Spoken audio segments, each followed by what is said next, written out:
దేవుడిని నేనైతే నమ్మను, బట్ కొన్ని దేవుళ్ళు నేను నమ్ముతా. మరి దేవుడు ఉన్నాడా లేడా అంటే ఫస్ట్ ఏం చెప్తారు మీరు? దేవుడు ఉన్నాడా లేడా అని నువ్వు అంటున్నావు. దేవుడు లేని మనం లేము. ప్రతి ఒక్కరికి గాలి ఉన్నది ఎంత నిజమో దేవుడు ఉన్నది కూడా అంత నిజం. దేవుడు ఉన్నాడు కానీ నువ్వు నమ్మనంటున్నావు. కానీ నువ్వు ఎందుకు నమ్మవు? నువ్వు నమ్ముతావు. నువ్వు నమ్మవని నువ్వు అంటున్నావు, నువ్వు నమ్ముతావు నేను అంటున్నా. మీరు ఎలా అంటారు? ఎలా అంటారంటే నేను చెప్తున్నా, నీకు దేవుడు ఉంది, కులదైవం మీరు మొక్కే దేవుడు ఉంది, నీకు మనసుకు ఇష్టపడి నువ్వు బాగా మొక్కే దేవుడు ఒక దేవుడు ఉన్నారు, 2 దేవుళ్ళు ఉన్నారు. నువ్వు దేవుడు నమ్మని నా దగ్గర చెబుతున్నావు అంటే తెలుసు తెలుసు నాకు. నీ ముఖం చూస్తాం కూడా కనపడుతుంది నాకు. అంటే ముఖం చూస్తే ఏదైనా చెప్తారా? గ్యారంటీగా. సరే ఇప్పుడు చెప్తున్నారు కాబట్టి నేను నమ్మే 2 దేవుళ్ళ పేరు చెప్పండి చెప్పనా? అయితే నువ్వు పేరు చెప్పు నాకు ఒకసారి. అనిల్. అనిల్, నువ్వు దేవుని నమ్మనంటున్నావు. అనిల్ నీ పేరు, కానీ ఏదున్నా నువ్వు ముక్కుసూటిగా మాట్లాడతావు. ఎంతలా పెద్దవాళ్ళైనా, రాజకీయ వ్యక్తులు గాని, స్వాములు గాని, గురువులు గాని, ఎవరైనా భయపడే వ్యక్తి కాదు నువ్వు. కానీ చిన్న ఏజ్ నుంచి నీకు ఆ టాలెంట్, ఆ ధైర్యం ఆ దేవుడు ఇచ్చాడు. ఏ దేవుడు? నువ్వు ఆరాధగా మొక్కే దేవుడు ఆంజనేయ స్వామి. నీ మొహంలో కనపడుతుంది. ఆంజనేయ స్వామిని మీరు ఎక్కువ పూజిస్తావు, వారానికి ఒకసారి పోతావు. కానీ చెప్పినాను మీకు వెళ్తా అని చెప్పి మొక్కుతా. నాకు తెలియదు, నాకెందుకు చెప్పి నువ్వు చెప్పిన దాని చెప్పట్లే. నువ్వు అన్నావు కదా దేవుడు నమ్మనని. నువ్వు ఇష్టంతో పోయే దేవుడు ఆంజనేయ స్వామి. ఇది కరెక్ట్, ఇది చెప్పా. తర్వాత నీకు జరిగిన ప్రాబ్లం కూడా చెప్తారు. చెప్పరా? చెప్పరా? చెప్పండి. అయితే నువ్వు నమ్మకం లేదన్నావు కదా, నువ్వు ఆంజనేయ స్వామిని మొక్కే మాట వాస్తవం. కానీ నీ వాస్తవం అని చెప్పి మీరు ఎలా చెప్తున్నారు? నాకు తెలుసు. నీ పేరు చూస్తే చెప్పాలంటే నేను మొక్కను. మొక్కవా? మొక్కుతావు. నీకు జరిగిన చెప్పనా? మొక్కిన తర్వాత నువ్వు ఆ దేవుని నమ్మి ప్రతిరోజు నువ్వు పూజగా ఆ గుడికి వెళ్ళే టైంలో, ఒక టైంలో కూడా నువ్వు నీసు తిని నువ్వు వెళ్ళేటప్పుడు నీకు ఒక ప్రాబ్లం కూడా జరిగింది.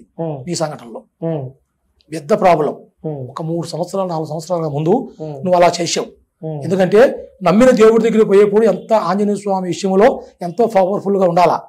ఆ రోజు నువ్వు తెలిసో తెలియకో చేసిన తప్పు నువ్వు తినిపోవటంలో నీకు జరిగిన యాక్సిడెంట్ లో అసలు నువ్వు చనిపోవాలి. ఆ దేవుడే నేను కాపాడాడు. యాక్సిడెంట్ లో ఆంజనేయ స్వామి నేను కాపాడాడు. గుడికే వెళ్ళాను, మళ్ళీ అలాంటిది నేను నీసు తిని గుడికి వెళ్ళినా అంటే జరిగిన వాస్తవం. నీలో ఇది జరిగింది వాస్తవం. నేను చెప్పా, నీ గుండె మీద చేసుకొని నువ్వు చెప్పాలా. ఒకటి. రెండోది, మీ ఫ్యామిలీ పరంగా, కుటుంబ పరంగా మీ అందరు నమస్కారం చేసే దేవుడు ఎల్లమ్మ తల్లి, మీ కులదైవం. ఇది కనపడుతుంది మీలో. కుల దైవం ఎల్లమ్మ తల్లి. మీరు మొక్కేది కులదైవం నరసింహస్వామి కాదు, నువ్వు మొక్కేది ఎల్లమ్మ తల్లి. అమ్మవారు ఆశీస్సులు మీకు ఫస్ట్ కాంచి ఉన్నాయి. ఆశీస్సుల వల్లే మీ నాన్న గాని మీరు గాని ఇంతవరకు ఈ రేజీలో ఉండడానికి కారణం ఆ అమ్మ ఆశీర్వాదం. ఇది రియల్. నువ్వు కాదంటున్నావు. కాదంటే కాదు కదా. అంజనంలో చూసా, అంజనంలో నీ పేరు మీద చూస్తే ఇది కనపడుతుంది. ఈ జరిగిన ఈ 3 వాస్తవాలు జరిగినాయి నీకు. ఇది నిజమా కాదా నువ్వు కరెక్ట్ గా చెప్పాలా. నువ్వు ఏదేదో చెప్పి ఏదో కావాలని నేను నమ్మట్లేదు అని నన్ను నువ్వు చెప్పొద్దు. నీకు జరిగిన ఈ వాస్తవాలు నిజం చెప్పాలా? నిజం చెప్పాలి. నిజం. నువ్వు అడిగావు కదా, గురువు గారు నువ్వు నిజం చెప్పండి, నేను వచ్చాను మీ గురించి చెప్పా, అడిగారు, చాలా మందికి చెప్పారు, నిజం చెబుతూ నమ్మి నీ దగ్గరికి వచ్చినాను. నేను చెప్పిన మొత్తం నిజం. నిజమా కాదా? నిజం అని చెప్పి మీరు చెప్తున్నారు, వాస్తవంగా చెప్తున్నా అవాస్తవాలు అవి కాదు. ఎందుకంటే నేను ఒక క్రిస్టియన్, క్రిస్టియన్ అలాంటిది నేను గుడికి వెళ్తాను నువ్వు అంటున్నావు, కానీ కాదు. అది కూడా కాదు. కాదు, నేను చెప్పిన వాస్తవం. నువ్వు వెళ్ళే మాట వాస్తవం, నువ్వు దండ పెట్టే మాట వాస్తవం, నీకు జరిగిన ఈ ఎస్టిమేట్ నిజం, ఇదంతా నీకు జరిగింది కరెక్ట్. నేను చెప్తాను, కాదని చెప్పు, అప్పుడు మనం మాట్లాడదాం. నువ్వు నన్ను నిజం చెప్తున్నావు కాబట్టి నువ్వు నిజం చెప్పాలా. భయపడిస్తారు. భయపడేది ఏముంది? నువ్వు అడిగిన దానికి చెప్పాలి కదా. నన్ను నమ్మనన్నావు, నమ్మకమే లేదన్నావు, దేవుడే నమ్మనన్నావు, నువ్వు నమ్మేది ఇది కరెక్ట్ అని నేను చెప్తున్నా. నిజం నువ్వు చెప్పు. ఓకే, సో వ్యూయర్స్ నిజం చెప్తున్నా, నిజమే చెప్పు. కరెక్ట్ చెప్పారు, నిజంగా కరెక్ట్ చెప్పారు. నేను ఆంజనేయ స్వామి గుడికి వెళ్తా, సో మా ఇంటి దేవత ఇవన్నీ హౌ ఇట్ పాసిబుల్? ఎలా కాదన్నావుగా, నమ్మనన్నావుగా, క్రిస్టియన్ అన్నావుగా, ఎలా? స్వామి మీరు చాలా పవర్ఫుల్ గా మాట్లాడతారు. ఎందుకంటే ఇలా నేను చాలా చూసా, కానీ నీకు సంఘటనలో జరిగింది నీ వాస్తవం, ఇది నీ చెప్పిన వాస్తవం కరెక్ట్, ఇది జరిగినాయి. ఇప్పటికీ మీ ఫ్యామిలీ పరంగా కూడా ఇంకా కొన్ని అనుకునే ముందుకు రావట్లే. డబ్బు పరంగా కానీ చాలా సీనియర్ గా మాట్లాడతావు, నువ్వు నిజాయితీగా మాట్లాడతావు, నిజాయితీగా చేస్తావు, మీడియాలో చాలా హైలైట్ గా మాట్లాడేంత శక్తినిగా దేవుడు ఇచ్చాడు. కానీ నీకు కొన్ని అనుకున్న పనులు ఇంకా కొన్ని కాటవలవలే.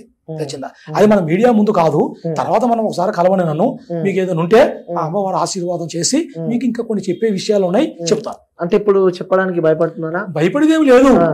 మీరు మీడియా గురించి వచ్చారు, మీరు ఇంటర్వ్యూ తీసుకుంటున్నారు, దాంట్లో ఇది చెప్పాను, తర్వాత మనం వెళ్దాం, ఇంకా కొన్ని విషయాలు చెప్తాను, చేస్తాను. ఓకే. సో ఇప్పటిదాకా కంటిన్యూ చేస్తూనే ఉన్నాం. చూపిస్తా అని చెప్పి చెప్పారు కొన్ని, చూపియండి మరి. దేవుణ్ణి చూపిస్తా అన్నారు. దేవుణ్ణి చూపిస్తానని మీకు కనలే, దేవుణ్ణి మేము చూస్తాం, దేవుణ్ణి మేము చూస్తాం. ఎందుకంటే చూస్తారా? అతి శక్తి. ఎందుకంటే మాకు ఆ దేవుడి శక్తి మాకు ఉంది, ఉండబట్టే మేము ఇక్కడికి వచ్చాం.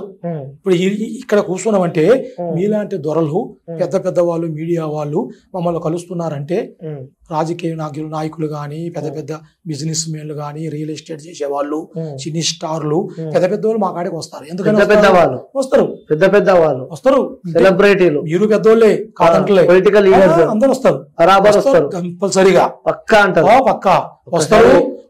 వాళ్ళకి సంబంధించిన మనుషులను పంపించి మా ఇంటికి రమ్మంటారు. కొంతమంది నేరుగా వస్తారు, కొంతమంది రాలేక అందరూ పబ్లిక్ వస్తుంటారు కదా, బాగోదు గురుగారు ఒకసారి మా ఇంటికి రాండి అని అడిగే వాళ్ళు ఉంటారు. ఎంతో మంది కలుస్తుంటారు. కొంతమంది పేర్లు చెప్పారు అందులో. అయితే నువ్వు అడిగే ఓకే, కానీ వాళ్ళ పేర్లు మనం ఇక్కడ చెప్పి మనం చేయటం కరెక్ట్ కాదు. వాళ్ళ పర్సనల్ పనుల మీద, వాళ్ళ ఫ్యామిలీ పనుల మీద, కొన్ని సమస్యల మీద వాళ్ళు వస్తారు. పలానా వచ్చాడు, ఈ సమస్యని చేసా, పలానా వచ్చాడు, ఈ సమస్య చేసా అని చెప్పడం సమస్యలు అవసరం లేదు, సమస్యలు కాదు, వాళ్ళ పేర్లు చెప్పడం కూడా కరెక్ట్ కాదు. ఎందుకంటే అవతల మనిషిని మనం తక్కువ చేయాలి. అంటే నేను గురూజీ అంటే అస్సలు భయపడడు, ఏదున్నా వాస్తవంగా చెప్తుందని చెప్పి అనుకున్నాను. బట్ పేర్లు చెప్పడానికే భయపడుతుంది. భయపడేది ఏముంది? ఇప్పుడు భయపడేది కాదు, ఇది అవతల మనుషులు మనం తక్కువ చేయకూడదు. నేను చెప్పేది అది. వాళ్ళ పేర్లు చెప్తే నాకేం కాదు, చెప్పేస్తా, వాళ్ళు వచ్చిన పేర్లు చెప్తా, చెప్తా, కానీ అది కానీ చెప్తా కానీ కాదు. వాళ్ళకి మనం అవతల మనుషుల గురించి మనం చెప్పి మనం దాన్ని తీసే, వాళ్ళ తక్కువ చేసి మాట్లాడతాం కరెక్ట్ కాదు. Okay, done. ఈ విషయం పక్కన పెడితే, సో లోపలికి రాగానే మొత్తం ఆఫీస్ మొత్తం అమ్మవార్ల ఫోటోలు, సో ఇక్కడ ఇల్లమ్మ తల్లి, సో మహంకాళి దేవత, చాలా మంది ఉన్నారు. అంటే సెటప్ అయ్యేంత, లేకుంటే ఇప్పుడు మీరే చూశారు, ఇది సెటప్ మీకు ఎట్ట కనపడుతుంది అడుగుతున్నా నేను. మీరు అడుగుతున్నారు, సెటప్ కాదు, మేము దైవ భక్తులం. ఎందుకంటే మేము దైవ భక్తులం, ఓకే కావచ్చు. అయితే మేము 10 మందికి మంచి చేయాలా. ఎందుకంటే మేము ఈ అల్లమ్మ తల్లి పెట్టుకుంది, కాళీమాతని మేము మొక్కేది, కాళీ దుర్గా, శశాన కాళీ దుర్గాదేవి, వనదుర్గాదేవి. మేము కోయిరాజులం. ఓకే. అంటే మా తాతల కాలం నుంచి మేము ఇంత ముందు ఇట్లా ఆఫీసులు పెట్టుకొని ఇట్లా కూర్చునేది మాకు తెలియదు. మేము బయటకు తిరుగుతాం, తలపాక కట్టుకొని, ఈక నవిలి ఈక పెట్టుకొని ఆఫీసులో పోయి పెద్ద పెద్ద దొరలు కలిసి వాళ్ళ సమస్యలు ఉంటే వాళ్ళకి కొన్ని వేర్లు ఇస్తాం. ఏర్లు సంజీవి అంటే ఇలాంటి వేర్లు. ఏరు అంటే ఇలా ఉంటుంది. ఎందుకంటే ఆరోగ్య సమస్య కానీ, మనశ్శాంతి సమస్య కానీ, బిజినెస్ సమస్య కానీ, భార్య భర్తల సమస్య కానీ అనుకున్నవి జరగకుండా, డబ్బు నిలవక వస్తుంది, ఖర్చు అయిపోద్ది, మనశ్శాంతి ఉండదు, ఇంట్లో ఏదనుకున్నా ముందుకు రాదు, ఒకటి అనుకుంటే ఒకటి జరుగుతుంటది, ఏం చేయాలో వాళ్ళకి అర్థం కాదు. అలాంటి వాళ్ళకి ఇలాంటి సంజీవులు ఏర్లు మా తాతల కాలంలో కూడా ఇచ్చేవాళ్ళు. ఎట్లా చిన్న ముక్కను కట్ చేసి చేతిలో పెడతారు, లోపల తొడవ కోసి తొడవ పెడతారు. ఇది రియల్ నేను చెప్పేది. మా కోయి వాళ్ళు పెంచేసి అదే, కానీ ఇప్పుడు అలా చేయట్లే, దానికి ఎవరు ఒప్పుకోరు. కొన్ని ప్రాబ్లాలు అవుతున్నాయని చెప్పి దాన్ని అష్టబంధన చేస్తాం, తాయితులకు తయారు చేసి దాంట్లో వేసి వాళ్ళ పేరు మీద కొన్ని గ్రహాలు లేకుండా మనశ్శాంతి కలిగి, ఆరోగ్య శాంతి కలిగి, లక్ష్మి కలిసి వచ్చి చేసే వృత్తిలో ఎలాంటి ట్రబుల్ లేకుండా అన్ని విధాలుగా మంచి జరిగి, కొంతమంది పెద్ద పెద్ద కంపెనీలు పెడతారు కానీ నడవం, ముందుకు పోలేరు, డబ్బు రాదు, పెట్టిన డబ్బు రాదు, చేసే వర్క్ చేసే వాళ్ళు దొరకరు, సరిగ్గా ఉండరు, వాళ్ళకి మనశ్శాంతి ఉండదు. ఎన్నో బిజినెస్ చేస్తున్నారు, ముందుకు పోలేకపోతున్నాం, ఏంటి ద్వారా మాకు ఇలా జరుగుతుంది అని అడుగుతారు. వాళ్ళకి చేస్తాం, తెలిసింది. అంటే మేము కోయి రాజులం కాబట్టి మేము నేర్చుకునే విద్య మాతో పోకూడదు, 10 మందికి తెలియాలి, 10 మందిని బాగుండాలి. ఎందుకంటే డబ్బు కోసం, సంపాదన కోసం మేము ఏదో బాగుపడాలంటే ఇక్కడ రావాల్సిన అవసరం లేదు, ఎంతో త్వరలో మాకు ఇస్తారు. కానీ మేము డబ్బుకి ఆశించి చేసేది కాదు, నమ్మిన వాళ్ళు బాగుండాలి, మమ్మల్ని నమ్ముకున్న వాళ్ళు. డబ్బుకి ఆశించారు, డబ్బుకని ఆశించి మనం ఇలా పని చేయాలని కాదు, మనం నమ్ముకున్న వాళ్ళు బాగుండాలి. సమస్యలతో వస్తారు, మా లెక్క ఎంతో మంది ఉంటారు, ఎంతో మంది చేస్తుంటారు, కానీ నమ్మకం మనకి ముఖ్యం. నమ్మిన వాళ్ళకే ఏదైనా చేయగలుగుతాం, అర్థమైందా ద్వారా. అట్లా ఆ నమ్మకంతో మన కాడికి వస్తారు, వచ్చినప్పుడు ఇలాంటి సమస్యలు దాని మీద మనం చేస్తాం.